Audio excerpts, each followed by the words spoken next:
The city sleeps under a blanket of darkness, streetlights casting long shadows across empty roads. It's past midnight when my phone vibrates with a ride request from an address I don't recognize, somewhere on the outskirts where the buildings look abandoned and the silence feels heavy. I hesitate for a moment, my finger hovering over the accept button.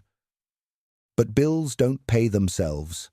I accept the ride, not knowing that the next 40 minutes would challenge everything I thought I knew about fear, judgment, and what it means to be human. If you want more real stories that will keep you on the edge of your seat, subscribe to Last Ride right now, because what happens next will change how you see people forever. I pull up to a dimly lit corner where a single figure stands beneath a flickering streetlight, holding a transparent plastic bag that looks almost too light to contain anything meaningful. As he approaches my car, I notice the clothes first, baggy and worn, like they've been stored away for years. His face is weathered, eyes carrying a heaviness that makes my hands tighten slightly on the steering wheel. He opens the back door without a word, slides in, and the car fills with an uncomfortable silence that makes every second feel like an hour. The address he's given is across town, a 40-minute drive through roads that grow emptier with each passing mile. The first 10 minutes pass in complete silence, and I catch myself checking the rearview mirror more often than usual, studying his reflection as he stares out the window with an intensity that makes me wonder what he's really looking at. His hands rest on that plastic bag, fingers occasionally tracing its edges like it contains something precious, something he's afraid to lose. The streets outside grow darker as we leave the city center behind, and I realize we're heading toward the old industrial district, where even the streetlights seem to have given up. My mind races with scenarios, each one more unsettling than the last, and I feel my heart beating faster against my ribs. Then he speaks, his voice low and rough, like someone who hasn't used it in a long time. He asks me how long I've been driving, if I like it, if I ever get scared picking up strangers in the middle of the night. The questions feel too personal, too probing, and I give short answers, trying to maintain professional distance while my instincts scream that something isn't right. He nods slowly at each response, then goes quiet again. But now the silence feels different, charged with unspoken words and hidden meanings. I notice him checking his phone repeatedly, the screen illuminating his face in brief flashes that reveal deep lines around his eyes and mouth, the kind that come from years of stress and regret. We're 20 minutes into the ride when he suddenly asks me to take a different route, pointing toward a road that leads away from the highway into an area I know is mostly abandoned warehouses and empty lots. My stomach drops, and for the first time tonight, real fear creeps into my chest like ice water through my veins. I tell him the GPS shows the fastest route is straight ahead, trying to keep my voice steady, but he insists, saying there's somewhere he needs to stop first. Just for a minute. It won't take long. Every instinct tells me to refuse, to end this ride, to get this man out of my car. But something in his voice, a note of desperate pleading, makes me hesitate. What would you do in this moment? Would you trust a stranger whose story you don't know? Or would you listen to the fear pounding in your chest? I make the turn, my hands trembling slightly on the wheel as we drive deeper into the darkness where the city lights can't reach us anymore. The road becomes rougher, potholes jarring the car as abandoned buildings loom on either side like silent witnesses to whatever is about to happen. He leans forward suddenly, and I flinch. But he's only pointing to a small cemetery ahead, its iron gates barely visible in the moonlight. He asks me to stop here. And when I do, he doesn't move for a long moment, just sits there staring at those gates like they hold the answer to every question he's ever asked. Then, in a voice that cracks with emotion he's been holding back for miles, he tells me his story. He's been in prison for 7 years, released just this afternoon, with nothing but the clothes on his back, and this plastic bag containing a few personal items they returned to him. His mother died 3 years ago while he was inside, and he wasn't allowed to attend her funeral, wasn't allowed to say goodbye, wasn't allowed to tell her he was sorry for all the pain he'd caused. This cemetery is where she's buried, and before he faces the world that's forgotten him, before he tries to rebuild a life from nothing, he needs to tell her he's out, he's free, and he's going to try to be the son she always believed he could be. The words hit me like a physical force, and suddenly everything shifts. The fear drains away, replaced by something I didn't expect, something that makes my throat tight and my eyes burn with tears. I won't let fall.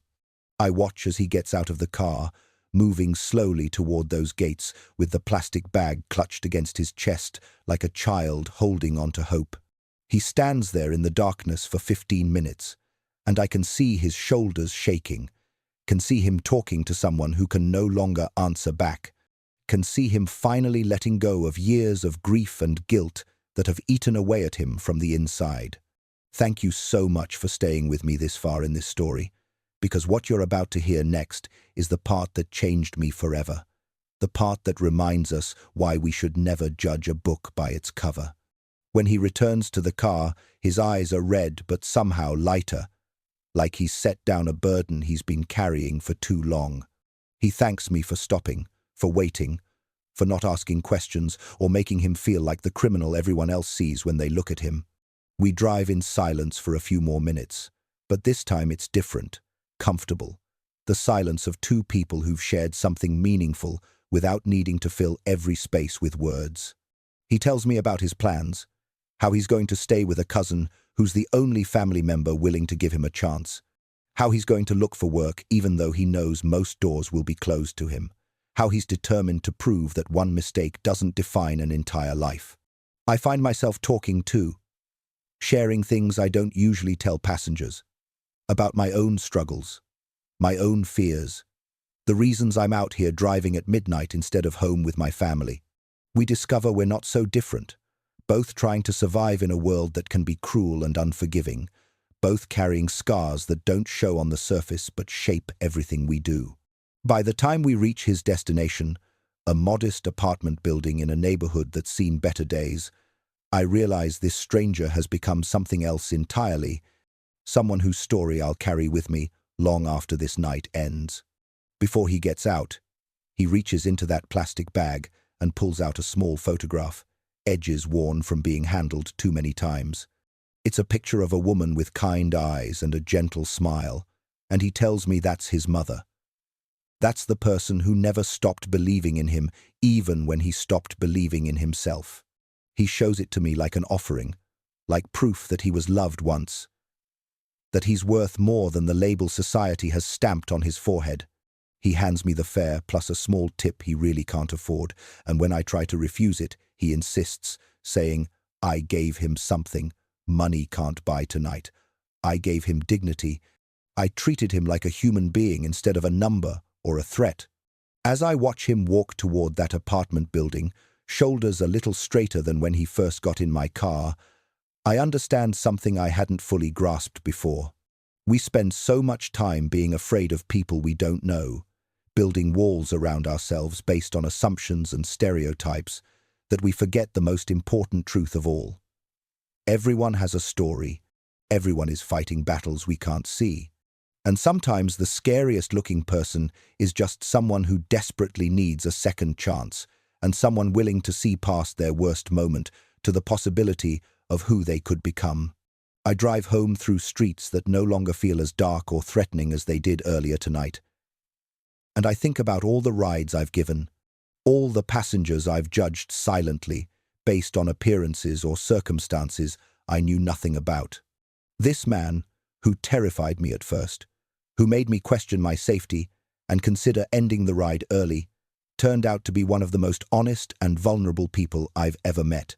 Someone brave enough to face his past and humble enough to ask for nothing more than a moment to say goodbye to the person he loved most. The next morning, as I scroll through news and social media filled with anger and division, with people quick to condemn and slow to forgive, I keep thinking about that midnight ride and the lesson it taught me. We live in a world that loves to label people, to sort them into categories of worthy and unworthy, good and bad, deserving and undeserving of compassion. But life is never that simple, and people are never just one thing. That man was an ex-convict, yes, but he was also a son grieving his mother, a person trying to rebuild, a human being who deserved to be treated with dignity regardless of his past mistakes. I wonder how many times I've been wrong about someone, how many opportunities I've missed to connect with another soul, because I let fear or prejudice make decisions for me. That night changed something fundamental in how I see my passengers now, how I approach each ride with curiosity instead of judgment, with openness instead of assumption. Not every ride ends in revelation. Not every passenger has a story they want to share. But knowing they all have one, knowing they're all carrying something I can't see, makes me more patient, more kind, more willing to extend the benefit of doubt I hope others would extend to me. So here's what I want you to think about. Have you ever judged someone based on their appearance or circumstances, only to discover you were completely wrong? Have you ever been on the receiving end of that judgment, feeling invisible or reduced to your worst moment instead of your full humanity? What would our world look like if we all took a moment to consider the stories behind the faces we pass every day? If we approached strangers with curiosity instead of fear, with compassion instead of contempt? This is Last Ride, where every journey tells a story, and every story has the power to change how we see the world. If this story made you think differently about the people around you, if it reminded you that everyone deserves a second chance and a little bit of grace, then subscribe to our channel right now, because we're just getting started with stories that will challenge your assumptions and touch your heart. Hit that like button if you believe in the power of human connection. Drop a comment sharing your own experience with misjudgment or unexpected connection. And don't forget to watch the next recommended video, where another ride changes everything in ways no one could have predicted. Thank you for riding with me tonight. And remember, the next time you're scared of someone you don't know, maybe they're just waiting for someone brave enough to hear their story.